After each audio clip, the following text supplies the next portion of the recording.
when you look at Bitcoin dominance, normally it reverses course in the month of September, right? So like if you look at like September 2020, dominance was at the same level and then it went up into Q4. If you look at September of 2017, dominance also bottomed in September and then went up into Q4. And so that's the reason why I still think the alt season calls are premature, because I think Bitcoin dominance is going to get another rally here late September and through the month of October. And so, you know, if we get an alt season this cycle, my guess is that it won't happen until after October, if we're going to get one, right? I think it'll be after October, because again, I don't think you can get an alt season without a durable all-time high by Ethereum, and I don't think you're going to get a durable all-time high for Ethereum until, you know, October, right? So that's kind of the way I see things playing out. Crypto bull runs are never identical, but they do rhyme. And if history is any guide, this one is following the same script, just with less drama than investors might have hoped for. Ben Cowen says the current cycle has felt dull for many traders because altcoins haven't exploded the way they did in past bull markets. Instead, it has been a Bitcoin-driven cycle, with Ethereum only recently beginning to show life. That lack of broad participation has left the market feeling quieter, even as Bitcoin has notched impressive gains. Looking at the historical pattern, Cowen notes that Bitcoin cycles often peak in the fourth quarter of the year following a halving. It happened in 2013, again in 2017, and once more in 2021. This year looks no different so far. August gave a local high, September delivered the typical dip, and Q4 is setting up for the real top. The difference now is scale. Each cycle has produced smaller returns than the one before. This time, Bitcoin's move from $15,000 to $124,000 amounts to a 7-8x gain, massive by traditional investing standards, but modest compared to the 20x or 50x runs that once defined crypto. Cowen also points out that altcoin seasons usually emerge late in the cycle, right before Bitcoin tops. That's the tell. If alts suddenly surge across the board, it's often less a new beginning than a sign the cycle is nearing its end. If you found value in this breakdown, please hit the like button, subscribe, and share it with other investors who are paying attention. We're here to keep bringing you sharp analysis and voices that actually understand what's unfolding. Thanks for watching. I think mainly it's felt boring because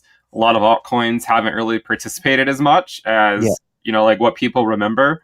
But since the last time we spoke, we at least now have Ethereum participating. I think last time we spoke, Ethereum was, you know, nowhere to be found, right, in terms of even flirting with the all-time high. So we've at least seen Ethereum join in. I can at least share my screen and perhaps give some insight into where I think we are. Sure. But you know, it's really anyone's guess. I mean, when I think about the cycles, I think about, you know, a lot of repetitive behavior. And if you look at like the ROI from the low, you know, this cycle is getting potentially close to the end. Normally cycles end in Q4 of the post-halving year, right? So that's coming up relatively soon. If you look at, you know, the last few cycles, this was the fourth quarter of 2013, the fourth quarter of 2017, and then the fourth quarter of 2021. And so, I mean, it at least stands, and look, nothing's a sure thing, right? No one actually knows what's going to happen, but it at least stands to reason that we might have a top sometime, you know, in the fourth quarter of the year. And of course, it sort of, you know, raises the question, well, what about altcoins, right? When are altcoins going to participate, or are they going to participate?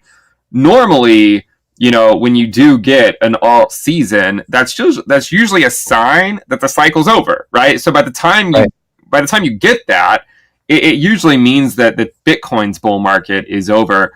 I think one of the other reasons why this one has felt a lot more boring is also because we have diminishing returns from one cycle to another, right? Like every cycle gives us slightly smaller returns. It's still great returns. I mean, Bitcoin, you know, started the cycle at 15K and now it's already hit 124.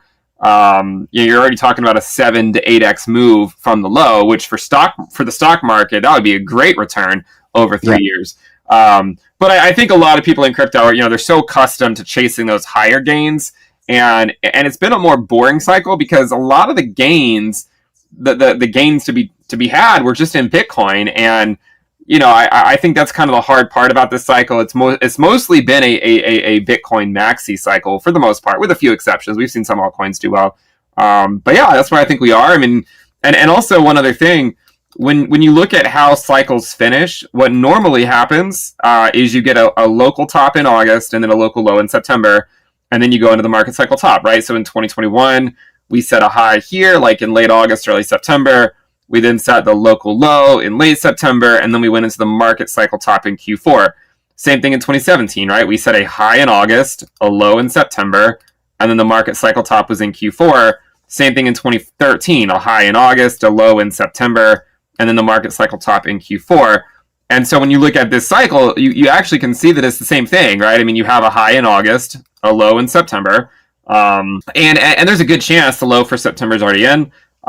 If it's not, then I mean it could go a little bit lower, and then potentially going up into whatever the final top is. I mean, I think it would be prudent as an investor to at least entertain the idea that 2026 we'll see Bitcoin retracing some, and then hopefully just gearing up for another good year in 2027. It's just kind of the way the cycles worked, and I still subscribe to the idea if it's not broke, don't try to fix it. Ben Cowen says one of the reasons this cycle feels flat for retail traders is because many of them don't even own Bitcoin. Their money is tied up in altcoins, so even if Bitcoin pushes to $150,000, it won't feel like a win. The real excitement for retail comes when altcoins start to run, and that can't happen in a meaningful way until Ethereum breaks its old all-time highs and stays above them. So far, Ethereum hasn't been able to do that. Cowen points out it tagged the lower regression band, bounced, and briefly tested higher levels, but it hasn't held. Historically, Ethereum tends to dip back to its 20 or 21-week moving average around September before it takes off into a sustained rally. That rhythm showed up in 2017, 2020, and again in 2021. Right now, the setup looks familiar, suggesting Ethereum still has a pullback left before it can stage a real breakout. Bitcoin has already completed its correction down to the 20-week average, but Ethereum hasn't. Cowen argues the odds are high it still needs that flush before momentum can flip. Meanwhile, Bitcoin dominance usually finds a bottom in September and then rises into Q4. That trend squeezes altcoins in the short run. If an alt season is coming this cycle, Cowen says it likely won't appear until after October, and it will only happen if Ethereum finally clears and holds a new all-time high. Let's get back to the interview. Well, I think one of the reasons this cycle feels different too is because a lot of the retail investors that people keep talking, I mean, to some degree we are retail investors, right? But like, in order to see more retail investors come in, like we're not seeing that. I mean, this is this chart shows the social risk, and you can see like this kind of explains how everyone's feeling, right? Like everyone feels like this cycle sucks, and one of the reasons is because you don't really have a lot of new participants. This orange line, basically when it's up high, it shows that like retail is flooding in, and when it's down low, it shows that like retail really doesn't care. And we're now almost in Q4 of the post-halving year, and retail never really came back. That doesn't mean we don't have retail investors. We just have the same retail investors for the most part that we had back 4 years ago. A lot of this cycle seems to be more like, you could argue ETF driven, institutionally driven. And I've been a big believer that one way you could get retail to potentially come back, and again, there's no guarantees, but a lot of people, while we cheer on Bitcoin, and I mean, I've been sort of the Bitcoin dominant strain for a long time, but while a lot of people watch Bitcoin, a lot of people that like watch YouTube and whatnot, they actually have larger positions in altcoins than in Bitcoin. So even if Bitcoin were to go up to like 150K, a lot of retail investors aren't going to care because they don't actually own Bitcoin, right? They want to see their altcoins go up. I think one of the things that you're watching right now, or that's worth watching, is Ethereum. Because what I've sort of thought for a while is that in order to get an alt season, like what people remember as Altseason back in like late 2017, late 2021, is you need Ethereum to really durably break to new all-time highs, right? I think that's what you need. And I said for a while that the path for Ethereum to get there this cycle is that, it would first go to its lower regression band, right, which it did back in April. Then it would go to new all-time highs. But on the first attempt of the all-time highs, it would actually get rejected. And I think that's what's causing that those alt-season calls to remain premature, is because you're still not looking at an Ethereum that is sustaining new all-time highs. Right. You could still see Ethereum wick above 5K, but I still am a strong believer in the idea that until Ethereum tags this 21-week EMA, it could be now, at 3,600, or it could be 3 weeks from now at a higher price, maybe closer to 4K. But I still am a believer in the idea that you need Ethereum to sort of check back in, kind of like it did over here in June, right? You see how it checked back in with it, and then it just exploded higher. I think ultimately that's what's going to happen for Ethereum is at some point over the next, say, 3 to 4 weeks, it will check in with that 20-week SMA or the 21-week EMA, and then go into its own rally into the market cycle top. And by the way, the same thing's happened every cycle, right? I mean, look at 2021. Ethereum checked in with that moving average in September, late September, early October.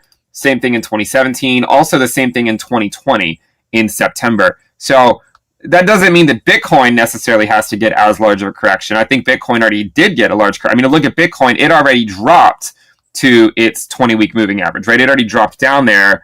But I think you're going to see Ethereum eventually do the same thing. I think it's going to scare some people, and then hopefully after that, it can get a stronger rally out of that. And then the last thing I'll say before we go on to the next question is, when you look at Bitcoin dominance, normally it reverses course in the month of September, right? So like if you look at like September 2020, dominance was at the same level, and then it went up into Q4. If you look at September of 2017, dominance also bottomed in September and then went up into Q4. And so that's the reason why I still think the alt season calls are premature, because I think Bitcoin dominance is going to get another rally here late September and through the month of October.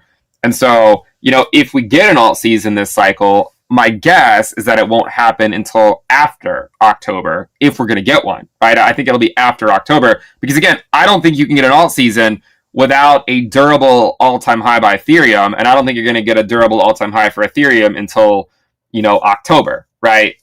So that's kind of the way I see things playing out. Cycles in digital assets are less about chance and more about rhythm. What's unfolding now is a market that favors patience over fireworks, where the spotlight rests firmly on Bitcoin while the rest of the field waits its turn. The muted action outside the flagship coin isn't a sign of weakness so much as a reminder of how these market waves usually unfold. Leaders move first, followers catch up later. The slowing pace of returns compared to earlier eras doesn't erase the fact that gains remain enormous relative to conventional markets. Instead, it highlights a maturing structure where outsized speculation is gradually giving way to more measured advances. If history has anything to say, the quieter tone won't last forever. As the larger asset stabilizes, attention shifts, liquidity spreads, and smaller coins begin their sprint. The timing of that shift, however, depends heavily on whether Ethereum can finally clear its ceiling and sustain momentum. Until then, the broader market remains in waiting mode, with investors reading each signal as a potential cue for the next leg higher. Will the closing months of this cycle confirm the same script once again, or has the market finally outgrown the patterns that defined its past? So stay tuned. If you're into real, data-backed takes on the financial system, hit like and subscribe so you don't miss the weekly updates. Thank you for the support, and I hope you enjoy the video.